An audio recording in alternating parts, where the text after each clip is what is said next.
سید ولد آدم خیر الانام، اس پہ لاکھوں درود، اس پہ لاکھوں سلام۔ الحمد للہ رب العالمین، والصلاة والسلام على سیدنا محمد سید الاولین والآخرین، وعلى آلہ واصحابہ اجمعین۔ اما بعد فقد قال رسول اللہ صلی اللہ علیہ وسلم: انما بعثت معلما، وقال علیہ الصلاة والسلام: انما بعثت لأتمم مکارم الاخلاق۔ سبحان ربک رب العزة عما یصفون، وسلام علی المرسلین، والحمد للہ رب العالمین۔ اللہم صل علی سیدنا محمد وعلی آل سیدنا محمد وبارک وسلم۔ وقت کافی ہو چکا ہے، اور جس وقت نماز کی ادائیگی کا اعلان ہوا ہے انشاءاللہ نماز اسی وقت ہوگی۔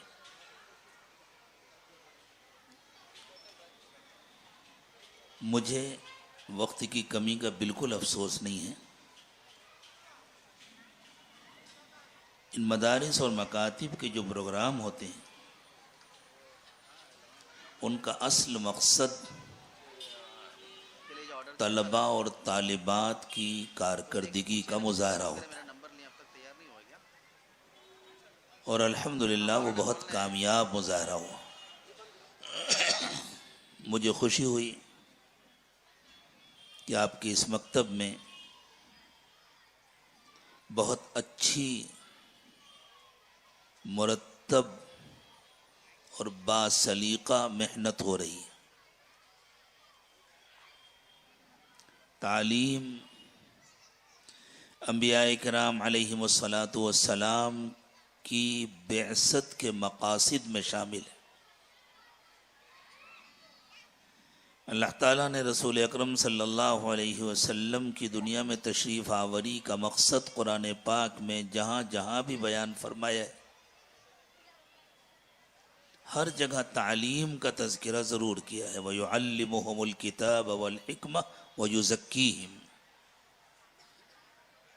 کہ ان کا کام یہ ہے کہ وہ کتاب و حکمت کی تعلیم دیتے ہیں، شریعت بھی سکھاتے ہیں، اخلاق بھی سکھاتے ہیں،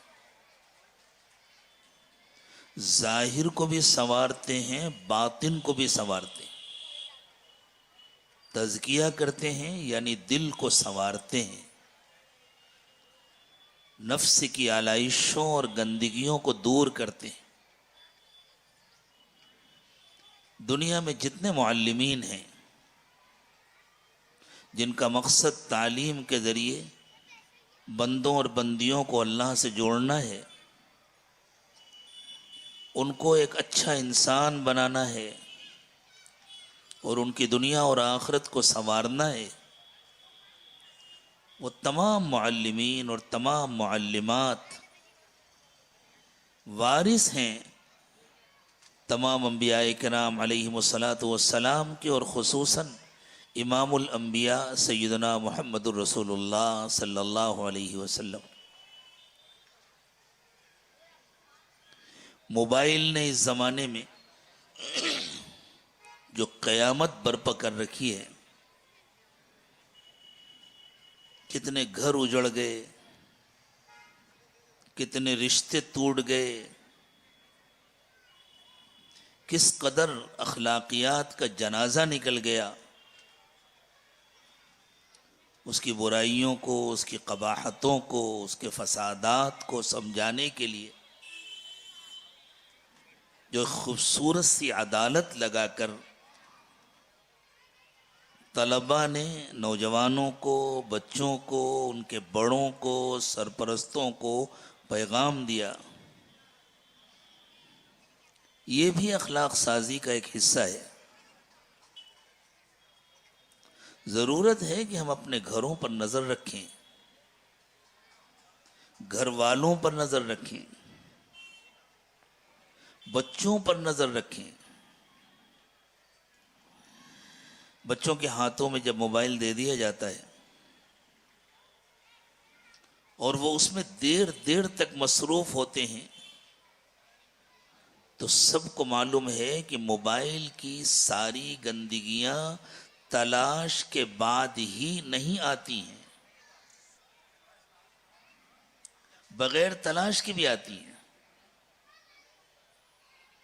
اور بچے کے اندر اچھے برے کی تمیز نہیں ہوتی، اسی لیے تو اللہ تعالیٰ نے اس کو شریعت کے احکام کا مکلف نہیں بنایا بچپن میں۔ اس پر نماز فرض نہیں ہے، اس پر روزہ فرض نہیں ہے، اس پر حج فرض نہیں ہے، اس پر زکوٰۃ فرض نہیں ہے۔ عدالتیں بچوں کی غلطیوں پر سرزنش کرتی ہیں، سزائیں نہیں دیتی ہیں، تنبیہ کرتی ہیں، ان کی تربیت کا انتظام کرتی ہیں۔ تو بچہ، اور خاص طور سے چھوٹی عمر کا بچہ، وہ اچھے برے میں بالکل تمیز نہیں کر پاتا۔ اور موبائل کی گندگی کا تو حال یہ ہے کہ بچے کیا، جب بڑوں کے سامنے وہ باتیں آتی ہیں، وہ چیزیں آتی ہیں، تو ان کے لیے اپنے آپ کو سنبھالنا مشکل ہو جاتا ہے۔ اور ایک مرتبہ اگر کسی بری چیز کو دیکھنے کی عادت ہو گئی تو نشہ چھڑانا جتنا مشکل ہے، ان بری عادتوں سے بچوں کو بچانا اس سے زیادہ مشکل۔ اللہ کرے کہ ہم اس پیغام کو اپنے دلوں میں لے کر جائیں، اور اب ہم اس کی فکر کریں کہ جو تعلیم دی جا رہی ہے مدرسے میں، مکتب میں، اور یہ اساتذہ کرام جس طرح ہمارے بچوں کی اخلاقی تربیت کے لیے کوشاں ہیں،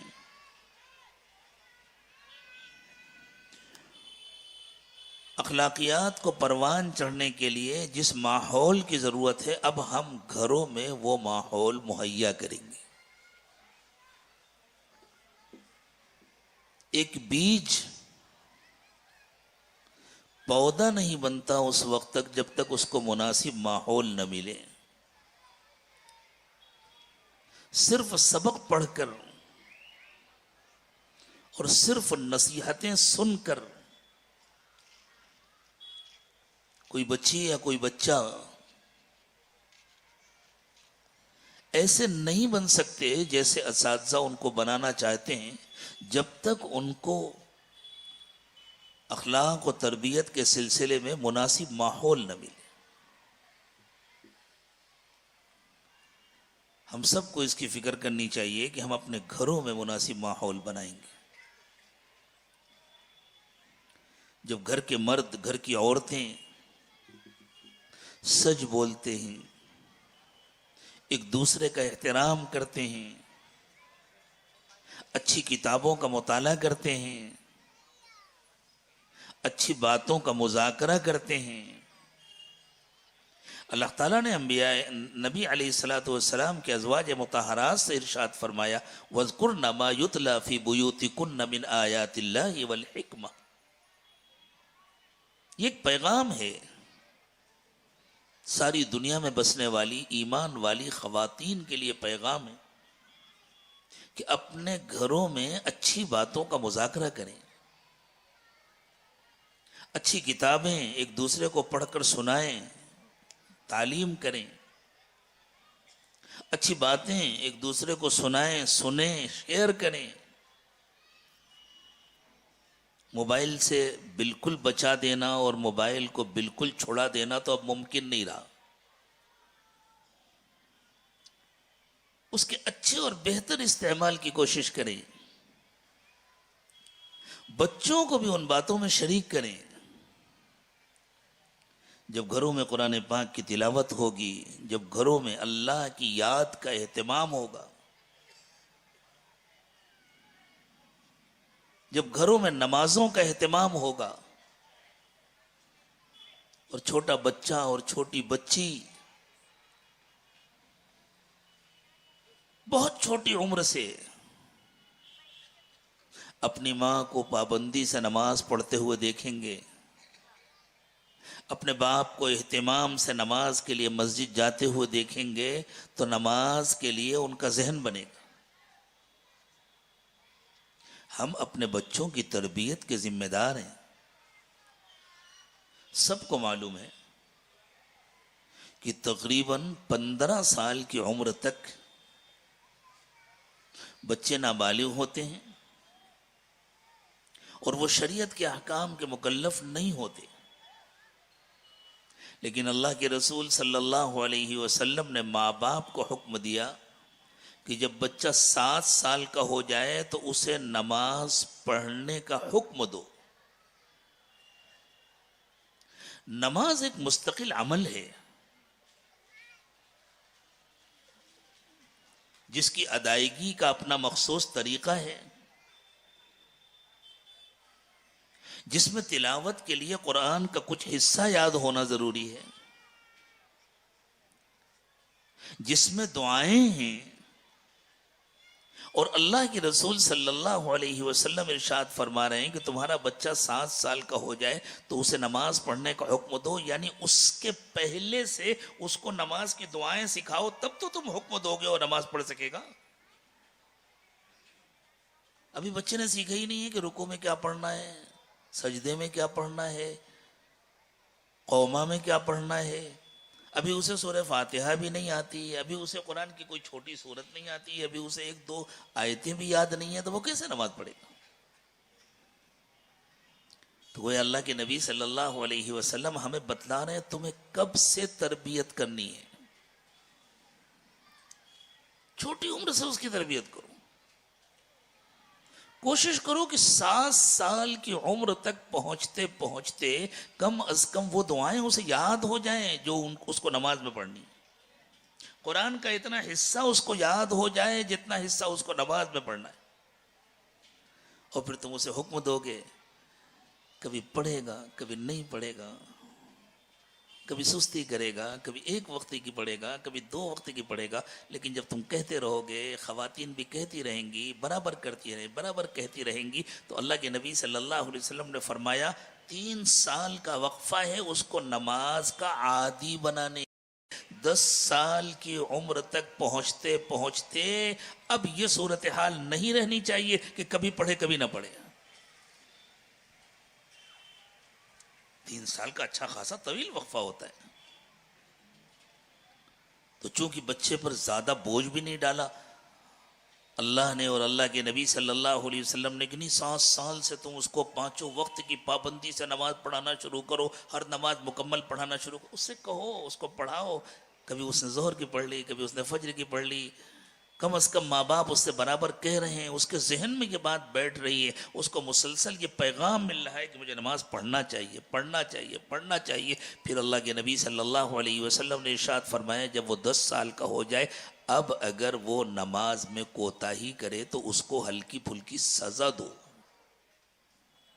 اسے معلوم ہو کہ اب مجھے پڑھنا ہی پڑے گا، حالانکہ وہ بالغ ہوگا 15 سال میں،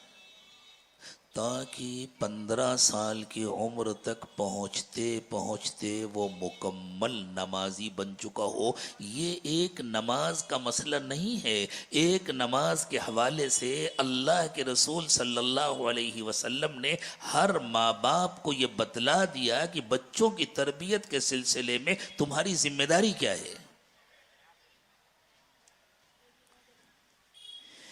اور حضور اکرم صلی اللہ علیہ وسلم نے یہ بھی ارشاد فرمایا کہ جب انسان کا انتقال ہو جاتا ہے تو اس کے عمل کا سلسلہ تو بند ہو جاتا ہے۔ زندگی بھر وہ نماز پڑھتا تھا، اب انتقال کے بعد وہ نماز نہیں پڑھ سکتا، تو اسے نماز پڑھنے کا جو ثواب ملتا تھا اب نہیں ملے گا۔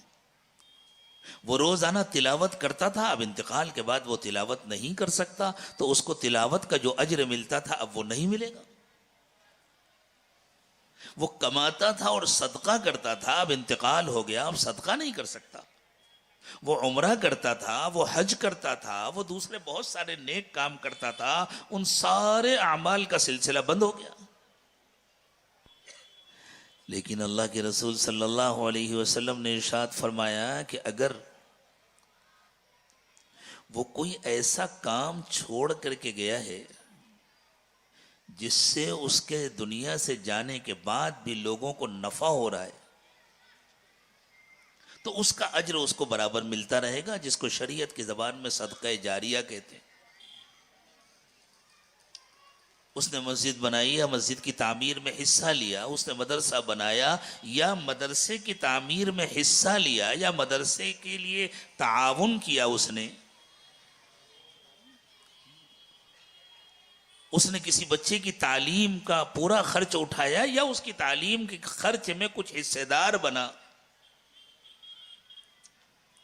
اور پھر اب اس بچے کے ذریعے دینی خدمات کا سلسلہ چل رہا ہے، اس مدرسے میں تعلیم ہو رہی ہے، اس مسجد میں تعلیم ہو رہی ہے، اس نے کوئی اسپتال بنوایا یا اسپتال کی تعمیر میں حصہ لیا جتنا اس کے بس میں تھا، اور اس سے لوگوں کو فائدہ ہو رہا ہے، لوگوں کا علاج ہو رہا ہے، اس نے کوئی درخت لگایا تھا جس سے لوگوں کو فائدہ ہو رہا ہے، اس نے کہیں نل لگایا تھا یا کنواں کھودوایا تھا اور اس سے لوگوں کو فائدہ ہو رہا ہے، تو جب تک فائدہ ہوتا رہے گا اس کو اجر ملتا رہے گا۔ اسی ضمن میں رسول اکرم صلی اللہ علیہ وسلم نے ارشاد فرمایا کہ اس نے اپنے بچے کی اچھی تعلیم و تربیت کا انتظام کیا تھا، اب وہ بچہ جتنی نیکی کرے گا زندگی بھر ان نیکیوں میں اس کے اجر میں یہ برابر کا شریک رہے گا، اس کو حصہ ملتا رہے گا اور اس بچے کی دعاؤں کے ذریعے اس کا فائدہ ہوگا۔ میں جس روایت کے حوالے سے گفتگو کر رہا ہوں اس میں رسول اکرم صلی اللہ علیہ وسلم نے ارشاد فرمایا ولد صالح یدعو له، وہ نیک بچہ جو اس کے لیے دعا کرتا ہے۔ اور اس سلسلے میں اللہ کے نبی صلی اللہ علیہ وسلم نے جتنا کچھ ارشاد فرمایا ہے ان سب کی روشنی میں یہ بات معلوم ہوتی ہے کہ اس نے اپنے بچے کو ولد صالح بنانے کی کوشش کی ہوگی تب اس کو اجر ملے گا۔ اس نے اس کی تربیت کی ہوگی، اس نے اس کو اچھے اساتذہ کے حوالے کیا ہوگا، اس نے گھر میں ماحول بنایا ہوگا، اپنے بچوں کو دین کی تلقین کی ہوگی، ان کے لیے اچھی کتابوں کا انتظام کیا ہوگا، ان کے لیے اچھا ماحول بنایا ہوگا، ان کو برائیوں سے روکا ہوگا، ان کو نیکیاں سمجھائی ہوں گی، ان کے دل میں اللہ اور اس کے رسول کی محبت پیدا کی ہوگی، ان کے دل میں آخرت کا شوق پیدا کیا ہوگا، ان کے دل میں جنت کا شوق پیدا کیا ہوگا، جہنم کا ڈر پیدا کیا ہوگا، اور ان کی محنت کے نتیجے میں اللہ نے اپنے فضل و کرم سے ان کے بچے کو نیک اور صالح بنایا ہوگا، تو ان کی زندگی بھر کی نیکیوں اور ان کی دعاؤں کا اس کو فائدہ ہوگا۔ لیکن اگر اس نے کچھ نہیں کیا ہوگا تو پھر اس کو کیسے فائدہ ہوگا؟ اور اگر لاپرواہی برتی اور اس لاپرواہی کے نتیجے میں بچہ بگڑ گیا، دیکھیں ایک تو یہ ہے ماں باپ نے اپنی پوری کوشش کر لی، نیکیوں کی تلقین بھی کی، گھر میں ماحول بھی بنایا، اچھے استاذ کے پاس بھی بھیجا، اچھے مکتب اور مدرسے میں بھی بھیجا، ان پر کڑی نظر رکھی،